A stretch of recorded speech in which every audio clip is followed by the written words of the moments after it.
tere! Üritan näidata, kuidas kududa 3 silmast 3 või 5 silmast 5.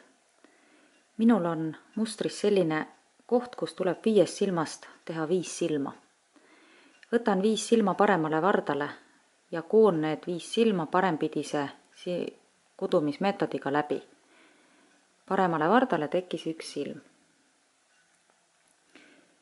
Teise silma loon õhksilmusest.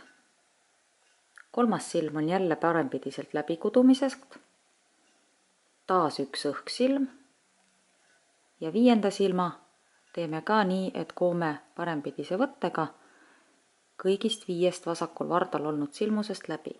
Paremale vardale on tekkinud 5 silma ja vasakult vardalt laseme 5 silma maha. Koon oma mustrit edasi.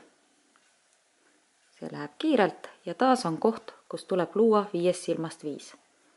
Võtan parema vardaga 5 silma vasakult vardalt.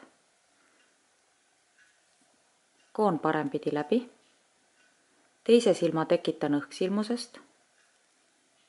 3. silma parempidi läbikudumisest. 4. õhksilmusest ja 5. taas parempidi läbi kududes. Paremal vardal on 5 silma ja vasakul vardal olevad 5 laseme maha. Koon oma mustrit, mis on sallimustris ette antud ja näitan veel kord, kuidas luua 5 silmusest 5. Võtan 5 silma, koon parempidi läbi, õhksilmus, parempidi läbi 5 silmuse, õhksilmus ja viimane kord. Ehk siis paremale vardale on tekkinud 5 silma ja vasakul vardal olnud 5 laseme maha.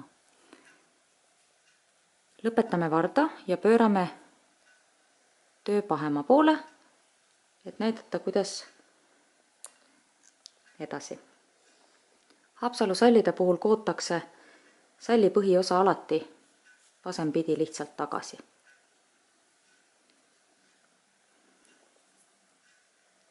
Salli servas on 4 ripssilma ja vasakut pidi. Hakkame kuduma.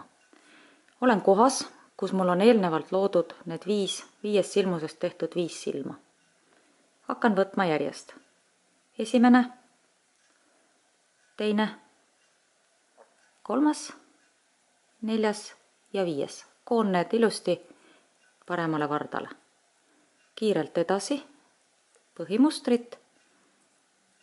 Ja taas olen kohas, kus on eelnevalt tehtud 5 silmast 5 silma. Ole tähelepanelik. Nad on üsna koos, et sa ühtegi silma ära ei kaota. 3, 4 ja 5. Sellesse kohta tekib selline kena lillemuster. Ehk kui ma pööran nüüd töö parema poole, siis jääb ta siuke ilus.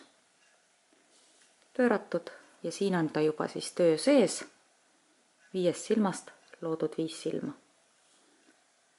Head katsetamist!